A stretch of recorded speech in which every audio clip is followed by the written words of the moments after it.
Berdasarkan hasil survei, 90,7% masyarakat Kota Bontang menyatakan puas terhadap program 100 hari kerja Wali Kota dan Wakil Wali Kota Bontang.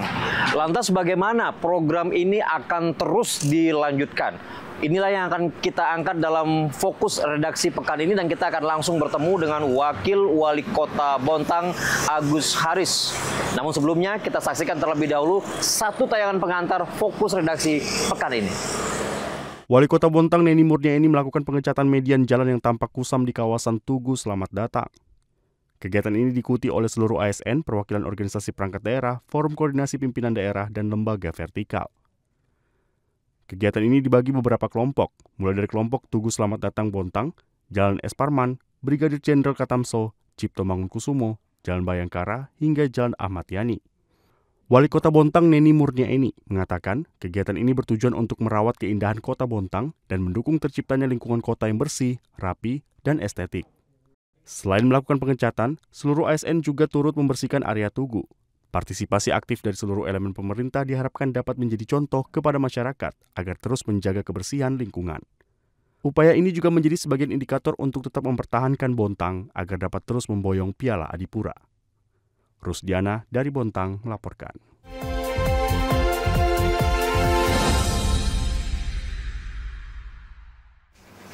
Pemirsa, demikian telah kita saksikan tayangan pengantar untuk fokus redaksi pekan ini. Kita membahas terkait dengan mengawal program prioritas Wali Kota dan Wakil Wali Kota Bontang.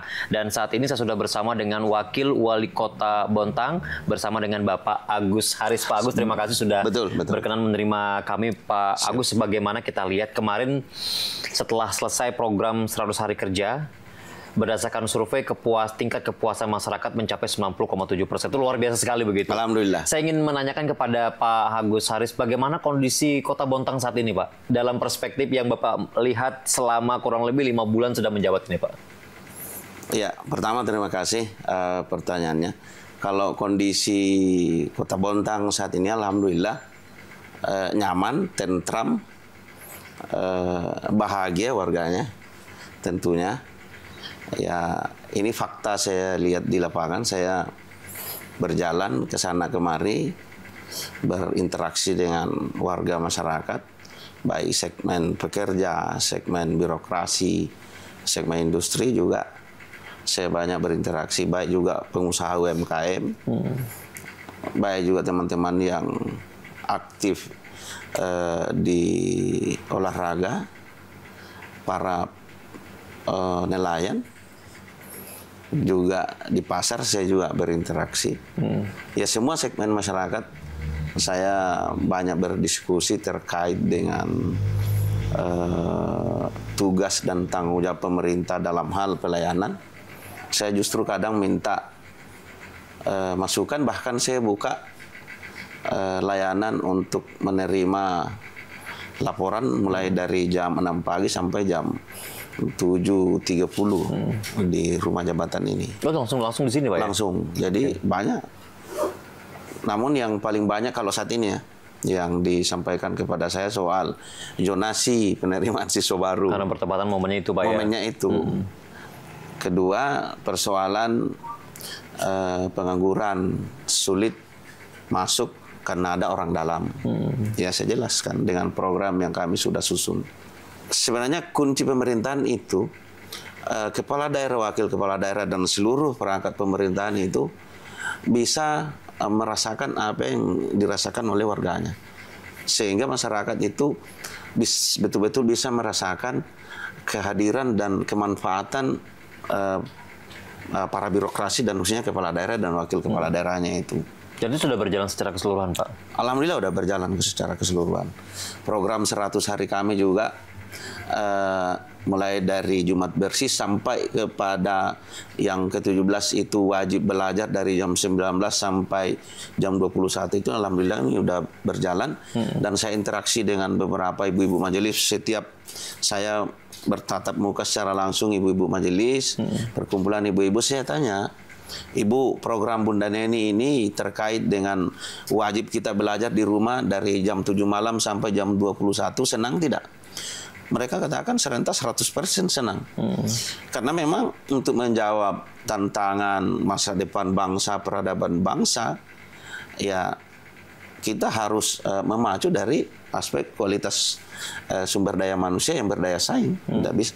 Karena kita tidak bisa melepaskan diri dari persaingan rivalitas baik antar RT, antar kelurahan, camat, kabupaten kota, bahkan kita tidak bisa melepaskan diri dari persaingan antar negara. Karena negara lain kan semakin memajukan ilmu teknologinya, ya Indonesia juga harus seperti itu. Dan jangan sampai tertinggal, Pak. Jangan sampai tertinggal. Nah, apalagi sekarang pemerintah Indonesia sudah menetapkan tepat di 100 tahun kita merdeka, dirancang sebuah program yang jangka panjang, bahwa 2045 itu kita harus memasuki masa keemasan. Remaja harus masuk masa keemasan.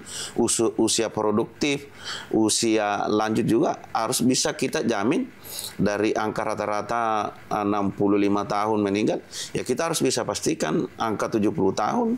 Bahkan sampai 90 tahun harus bisa kita pastikan. Lantas kalau kita kemudian melihat dengan kondisi yang sekarang, Pak, ya, program 100 hari kerja kan sudah berlalu, sudah lewat, Pak, ya? Sudah lewat. Setelah program 100 hari kerja ini, apa yang menjadi prioritas bagi wali kota dan wakil wali kota Bontang, Pak? Setelah 100 hari ini, alhamdulillah sukses ya. Ini menurut persepsi publik. Karena kan tentu wali kota dan saya tidak bisa mengklaim. Nah, apa yang harus kami lakukan? Kebetulan Kota Bontang ini, dan sesuai dengan visi besarnya Bu Neni, kota industri, kota jasa. Kan tidak relevan kalau kota jasa, kota industri ini banyak pengangguran atau banyak orang miskin. Nah, konsentrasi saya hari ini ada 2 yang diberikan kepada saya oleh wali kota, bahwa Bontang harus zero kemiskinan 5 tahun ke depan. Walaupun kemungkinan ekstrim sudah zero. Tapi kan masih ada orang miskin. Yang miskin ekstrim itu adalah kalau bahasa di dalam agamanya fakir miskin. Itu udah zero, udah nol 100 hari kan. Nah yang ada ini kan masih ada warga miskin. Ini kami juga harus zerokan selama 5 tahun. Terus yang kedua, harus zero pengangguran juga selama 5 tahun. Bagaimana caranya bisa zero, Pak Agus? Pertama, tugas saya diberi Bu Neni, saat ini, dan ini sudah selesai, melakukan pendataan pencari kerja. Kami sudah mendapatkan angka pasti berdasarkan kartu kuning yang diambil oleh masyarakat di dinas tenaga kerja, 5.425. Itu jumlah pengangguran? Jumlah pencari kerja. Ya, kalau yang tidak mendaftar kan kita tidak bisa deteksi. Makanya kami selama 5 bulan kami umumkan, ayo warga Kota Bontang yang ingin mau mencari kerja, silahkan ambil kartu kuning supaya kami punya data. Kenapa kami harus punya data? Karena ini akan menjadi basis data yang kami harus menentukan kebijakan dalam rangka melakukan intervensi. Nah, olehnya itu 5.425 ini kami sudah berkoordinasi dengan semua perusahaan yang ada di Kota Bontang. Ada 100 kurang lebih 178 perusahaan. Kami sudah MOU untuk bagaimana 5.000 ini kita sepakati bersama setiap tahun semua perusahaan-perusahaan itu kebutuhan pasar kerjanya harus menyampaikan kepada pemerintah. Jadi alhamdulillah Ibu Wali Kota udah menyurat ke perusahaan itu bahwa tahun 2026 kami minta data-data kebutuhan pasar kerjanya atau jabatan pekerjaannya. Nah, dari 5.000 itu kami akan mengirimkan data berdasarkan kartu kuning itu. Yang kami dahulukan adalah orang yang kita anggap tidak mampu berdasarkan pendataan RT. Itu kami kirimkan ke sana. Anggaplah tahun 2026 itu perusahaan butuh 1.500 total. Berarti 1.500 itu kami kirim ke sana. Jadi warga Bontang tidak melamar lagi di tahun depan. Karena datanya sudah ada kami. Kami kirim ke sana. Perusahaan akan mengevaluasi, akan melakukan pengetesan, mana yang lulus, mana yang tidak. Yang tidak lulus itu kembalikan ke kami. Anggaplah 1.500 tadi, lulus 1.500 kan enggak. Dikembalikan ke kami standby-kan, lalu kami tahun berjalan, kami akan siapkan intervensi APBD-nya untuk memberikan mereka pendidikan pelatihan berdasarkan jabatan tenaga kerja yang mereka inginkan. Nah, itu. Jadi akan berputar terus seperti itu. Mana perusahaan-perusahaan yang butuh, kan kami kirimkan. Yang tidak mampu, nah ini kan sekaligus memutus mata rantai kemiskinan. Yang kedua, ini akan berjalan. Dan kedua, data kemiskinan sekarang ini lagi proses pendataan secara akurat di lapangan. Ini mulai dari RT, di perpak sendiri RT, masuk ke kelurahan, di perpak sendiri kelurahan, dibuatkan berita acara, masuk ke kecamatan juga di perpak sendiri, itu kecamatan diserahkan ke Dinsos. Dinas Sosial yang akan mengevaluasi, melakukan verifikasi faktual sesuai tidak dengan kriteria berdasarkan peraturan Menteri Sosial. 8 kriteria itu. Kalau ada sesuai itu, diberikan lagi kepada kami, saya selaku wakil wali kota, saya akan turunkan lagi petugas satuan tugas khusus, melibatkan mahasiswa, melibatkan aparat kepolisian dan TNI. Kami akan buatkan perwali untuk satuan tugas untuk cek ulang tadi data-data yang diserahkan. Untuk memvalidasi ulang. Apakah masyarakat, apakah ketua RT ini jujur dia menyerahkan data sesuai dengan kriteria itu? Kenapa kami harus libatkan keamanan, kepolisian dan TNI? Karena sebagai upaya bentuk memberikan isyarat kepada masyarakat, karena ini data tidak boleh kita main-main. Kalau memasukkan data miskin ternyata orang kaya, berarti kan manipulasi data. Bukan lagi yang seperti kasus-kasus yang pernah banyak terjadi, Pak ya. Tidak bisa kita biarkan itu. Kita harus stop, kita harus berikan pemahaman kepada masyarakat, kepada RT dan kita semua bahwa tidak boleh kita main-main soal data. Pak Agus, tapi mohon maaf, untuk proses itu tentu kan juga perlu upaya ekstra, Pak. Perlu upaya ekstra dan perlu waktu yang ini sudah 4 bulan saya lakukan ini. Rapat dengan lurah, rapat dengan RT, rapat dengan pendamping PKH, rapat dengan Disos. Beberapa formula kami sudah lakukan. Formula 1 saya anggap tidak maksimal. Formula 2 kami anggap tidak maksimal. Formula ketiga ini yang saya anggap agak mendekati yang namanya paripurna. Karena sebelum diserahkan ke kelurahan, lurah, diverifikasi sendiri dulu RT-RT. Dibuatkan berita acara. Sampai ke kelurahan, lurah turun lagi. Verifikasi, buatkan berita acara ke kecamatan. Camat turun juga, diverifikasi sendiri, dibuatkan berita acara. Akhirnya sampai paripurna nanti sampai di wakil wali kota, turun ke lapangan bersama dengan mahasiswa aparat tadi dan tim kami. Setelah saya anggap bahwa ini bisa paripurna, aku serahkan ke wali kota. Wali kota nanti akan membuatkan surat keputusan terhadap angka kemiskinan di Kota Bontang. Jadi 5 tahun itu, setelah ini data ada, kami akan panggil semua perusahaan. Kami akan meminta kepada perusahaan TJSL-nya itu, kami minta 75%. Sasaran intervensinya adalah bagaimana kemiskinan ini tidak ada lagi di Bontang. Infrastruktur kita kasih porsi 25% dari total TJSL-nya mereka. Seperti itu. Makanya kami sama Bu Neni berani kami mengatakan bahwa Bontang zero kemiskinan tahun 2029. Bontang zero pengangguran tahun 2029. Ya, kemudian Pak Agus, saya ingin menanyakan juga begini, Pak. Masih berhubungan dengan angka kemiskinan dan pengangguran. Di satu sisi waktu program 100 hari kerja kan sudah zero pengangguran, sudah zero untuk kemiskinan ekstrim. Tapi sementara di satu sisi angka pengangguran tinggi begitu, Pak. Ya, jadi begini. Kadang-kadang orang melihat bahwa pengangguran itu dilihat tidak secara update di lapangan. Maksudnya begini, petani juga masih dianggap pengangguran. Karena mungkin nggak ada kartu kuning tadi, Pak ya? Ya, terus nelayan juga dianggap pengangguran. Ini bukan pengangguran. Karena kan mereka juga bekerja. Petani juga menghasilkan dari hasil tanam tumbuhnya mereka bisa jual. Dan terbukti baik petani itu bisa juga beli motor, bisa beli mobil, bisa membiayai kuliah anak. Nelayan pun demikian. Juga walaupun ya kalau nelayan ini, apalagi kalau misalnya nelayan yang hanya menggunakan sampan, memang dia rata-rata penghasilannya 50.000 per hari. Ya pokoknya rata-rata 100.000 per hari. Kalau itu melaut, kalau tidak melaut ya berarti tidak dapat. Nah itu yang kami akan betul-betul mendata nelayan-nelayan ini. Skemanya kami adalah bagaimana kami akan membuat MOU meminta kepada pemerintah provinsi agar para nelayan itu diberikan kami kesempatan untuk membantu mereka, membantu sarana dan prasarananya, baik perahunya, mesinnya, alat tangkapnya mereka. Kan itu nelayan domainnya provinsi. Makanya kendala kami saat ini kadang-kadang itu. Tapi kami sudah diberikan ruang.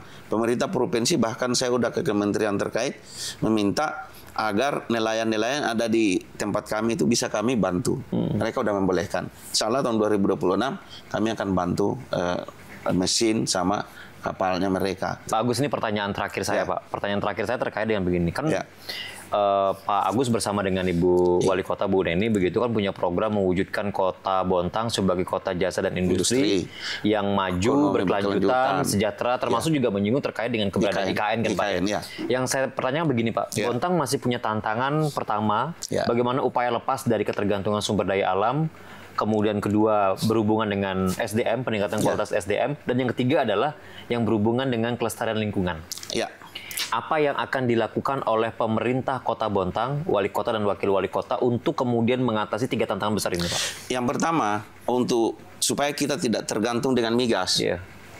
Ini insya Allah tahun ini kita akan bangun fasilitas pendukung beras basah, objek wisata. Itu sekarang aja kami belum poles dengan baik. Pengunjung itu ribuan. Itu satu. Terus di Loktuan kita ada namanya wisata religi. Di Masjid Terapung itu kita akan lengkapi fasilitasnya. Di samping tempat sarana ibadah, di sekitarannya itu bisa ditempati jualan, bisa lari-lari kecil subuh. Terus di Guntung ada pariwisata kebudayaan. Di Bontang Kuala ada pariwisata kelautan. Pariwisata kelautan ini sudah berjalan ini, kalau ini sudah berjalan. Terus di Bontang Lestari nanti ada satu kawasan perpaduan antara pertanian, teknologi, perguruan tinggi. Itu dalam visi dan misi kami ada di dalam program kerja. Terus di wisata industri. Nah, terus kita akan penetrasi. Ada sudah kawasan kami peruntukan industri 1.000 hektar. 1.000 hektar di Bontang Lestari. Nah, kawasan peruntukan industri ini kita akan bekerja sama dengan pemilik modal, apakah itu pemodal asing atau pemilik modal dalam negeri, atau pemerintah sendiri yang bekerja sama dengan pemilik lahan. Maka peruntukan itu sudah ada klaster-klasternya di dalam. Sudah dibagi, Pak? Sudah. Ada pelabuhan. Pelabuhan, ada juga apa namanya itu, kontainer pendingin untuk ikan, cold storage namanya ya, dan beberapa industri. Nah, terus juga akan ada kawasan bagaimana limbah-limbah perusahaan yang ada di kota, bukan ratusan perusahaan, baik limbah CO2-nya, pupuk Kaltim, limbah batu baranya, pokoknya limbah-limbah itu kita akan coba dirikan pabrik di dalam kawasan peruntukan industri ini. Ya, jadi di samping industri yang ada, kita harus punya sendiri. Nah, tadi untuk menjawab itu, bagaimana pariwisata kami hidupkan supaya Bontang menjadi tempat tujuan wisata lokal, regional, bahkan internasional dan nasional, ya kan? Untuk menjawab itu. Yang kedua, saat ini untuk fokus bagaimana industri ini bisa mengangkat pengusaha-pengusaha ekonomi yang lokalan ini. Industri besar mengangkat pengusaha kecil. Nah, dengan demikian pengusaha ekonomi yang ada ini dia kan bisa menyerap tenaga kerja sendiri. Nah, anggaplah ini pasca migas habis. Berarti karena ini sudah terlanjur kita punya pengusaha ekonomi ini, karena dengan banyaknya orang masuk, dengan penetrasi kita juga punya kawasan peruntukan industri, ya dengan sendirinya kita akan tidak tergantung lagi di sana. Itu sistem sudah berjalan begitu Pak? Sudah. Ini saat ini kami lagi pemetaan perencanaan anggaran perubahan ini kan kami skemanya maksimal bisa kami gunakan anggaran kan di anggaran perubahan. Nah, ini salah selesai visibility-nya di tahun ini, termasuk dengan di Pelabuhan Lotuan kita buka rute, kita lagi mengurus juga izin lintas Bontang Surabaya dan Bontang Sulawesi Barat. Itu untuk mempercepat jalur. Kan Bontang ini kan daratannya sedikit sempit. Jadi untuk ketahanan pangan kita harus bekerja sama dengan Sulawesi dari Jawa. Jadi tidak lagi menggunakan menunggu akses. Kita ada sendiri. Biar lebih cepat. Biar lebih cepat. Nah ini kita harus jawab semua itu. Nah itulah kemudian kami tetap semangat menyongsong Indonesia Emas tahun 2045. Nah kalau tantangan sumber daya manusia, bisa kita lihat IPM Bontang. Dan di mana-mana Bontang itu baik gurunya, siswanya. Kalau ada event-event pertandingan jalur pendidikan, kami insya Allah juara 1, minimal juara 3 kalau Bontang. Itu sudah terbukti, Pak. Sudah terbukti. Kalau itu udah perlu kami. Karena memang kualitas pendidikan Bontang sejak dulu udah bagus sampai dengan sekarang. Dan kemungkinan, Pak, ini kemungkinan itu berbanding lurus dengan karena keberadaan Kota Jasa dan Industri, Pak. Insya Allah berbanding lurus. Tapi kemudian ancaman dengan lingkungan gimana, Pak? Nah, inilah pentingnya pemerintah tidak henti-hentinya kita membuat forum diskusi antara perusahaan, karena industri ini memang membawa dampak ekonomi yang bagus, tapi memang secara paralel juga pastikan lingkungan terganggu. Nah, oleh sebab itu pertama kami sarankan kepada perusahaan agar masyarakat Bappersson itu agar diberikan asupan gizi, agar diberikan asupan gizi. Terus kami juga minta kepada perusahaan agar tanggung jawab sosialnya itu agar dimaksimalkan, dilakukan pemeriksaan secara berkala kepada masyarakat, sekaligus bagaimana juga pemberian bantuan sosial itu. Karena kalau kita sudah sama-sama memahami tanggung jawab masyarakat, bagaimana tetap mendukung investasi, industri juga ini tetap harus bagaimana menjaga keseimbangan ini tadi, kekuatan imunnya masyarakat. Nah, apakah ini lingkungan bisa kita jamin? Ya, saya yakin ini Bontang sudah 30 tahun jalan, bahkan 50 tahun. Kalau resminya berdiri kota kan sudah 25 tahun. Rata-rata angka harapan hidup di Bontang tinggi, 70 tahun ke atas. Bahkan 70 tahun mereka masih segar berolahraga. Bisa kita lihat cek di lapangan. Artinya industri tidak berdampak negatif kepada lingkungan Kota Bontang. Seperti itu. Baik. Terima kasih Pak Agus sudah berkenan menerima Fokus Redaksi untuk edisi pekan ini. Demikian perbincangan singkat kita dengan Wakil Wali Kota Bontang, Bapak Agus Haris. Memang seperti yang disampaikan oleh Pak Wakil Wali Kota, pembangunan Kota Bontang tidak bisa dilakukan hanya oleh Wali Kota dan Wakil Wali Kota, tapi membutuhkan keterlibatan seluruh masyarakat Kota Bontang untuk mewujudkan kota ini menjadi kota jasa dan industri yang berkelanjutan dan sejahtera. Terlebih Kota Bontang juga sebagai mitra ibu kota Nusantara. Demikian Fokus Redaksi pekan ini, saya Made Kertayasa. Sampai jumpa.